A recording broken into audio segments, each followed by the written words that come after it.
one person dominates every team meeting. You know exactly who I'm talking about.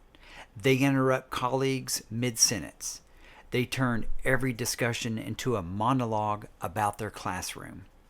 And your team? They're disengaged, phones out, eyes glazed, checking out mentally. Well, here's what's actually happening. You're losing collective intelligence. Research from Carnegie Mellon and MIT found that teams where conversation is monopolized by one or few people show lower performance, regardless of how smart individual members are. So today, I'm giving you a 5-level response protocol that escalates systematically, addressing the behavior without destroying relationships, and reclaims your meetings. Let's go. Why does this matter so much for educational teams? Well, Amy Edmondson's Harvard research shows that psychological safety, whether team members feel safe taking interpersonal risks, directly predicts team learning and performance. When one voice dominates, that safety erodes, and quieter team members stop contributing. And here's the critical connection for K-12. John Hattie's research shows that collective teacher efficacy has an effect size of 1.39 on student achievement, making it the number one factor influencing student success. But collective efficacy requires genuine collaboration. When one teacher dominates every conversation, you're not building collective belief, you're building resentment and disengagement. That Carnegie Mellon MIT study I mentioned, they tested 699 people working in teams and found something remarkable. Team performance wasn't predicted by the average IQ or the smartest person's IQ. What predicted success?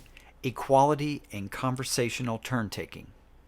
When your quietest teachers stop contributing, you're not just losing ideas, you're losing collective intelligence, psychological safety, and ultimately, student achievement.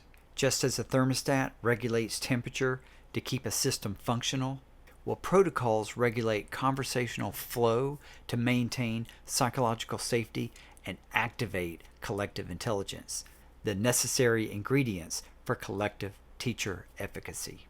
This 5-level protocol is your thermostat for team conversations.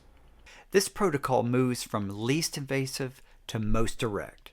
Start at level 1 and escalate only if needed. Level 1. Prevention through structure. This is the most important. The research is clear. Structure prevents dominance better than confrontation.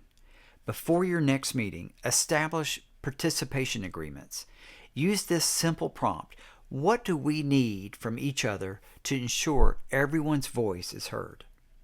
Document 2 to 3 norms, like step up if you're quiet, step back if you talk a lot, or build on others' ideas before introducing new topics, or wait until you hear at least 2 voices before sharing again.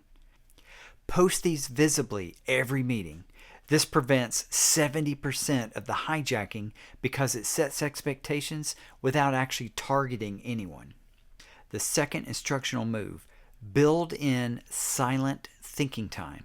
Before any group discussion, give everyone 2 minutes to write their thoughts. Silent writing ensures everyone formulates ideas before the dominant voice takes over. Level 2, subtle real-time redirection. When someone starts monopolizing despite your structures, use facilitation techniques that redirect without actual confrontation. So first, acknowledge their contribution. Then immediately pivot.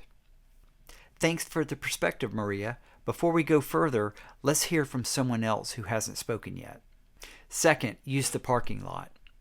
For example, that's an important point. Let me capture it on our parking lot so we don't lose it. And let's stay focused on our current question. And third, position yourself physically next to the dominant person while orienting your body forward to the quieter members. Subtle but effective. Level 3, structured turn taking. If subtle redirection still isn't enough, shift to explicit structures. Mid-meeting, you could say, "We've heard several perspectives. Let's do a round robin. Everyone shares one idea, starting with those who haven't contributed yet." Or use time limits. "We have 3 more people that we haven't heard from, and we only have 5 minutes left. Let's give each person about 90 seconds. These aren't punitive. You're honoring the research showing equal participation predicts team performance. Level 4, that private conversation. If the pattern persists across multiple meetings, it's time for a direct but private conversation. Use the situation, behavior, impact framework. Don't make it about their personality. Focus on observable behavior and the team impact. For example, in our last 3 meetings, you've spoken first on most topics, and your comments often run 5 minutes or more. The impact is that others aren't getting the same space to contribute, and some quieter voices have stopped jumping in. I'd like your help creating more room for those perspectives." So then you pause, listen to their response. Often they're completely unaware. Then make a specific request. Would you be willing to wait until 3 other people have contributed before sharing your ideas? So the reason this works is that you provided a clear situation, neutral behavior, and the impact, real impact on the team. This preserves the relationship while addressing the behavior.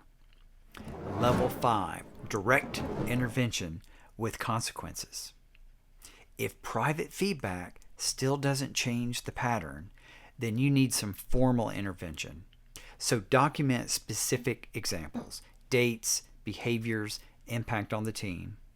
Meet with the person and administration if necessary.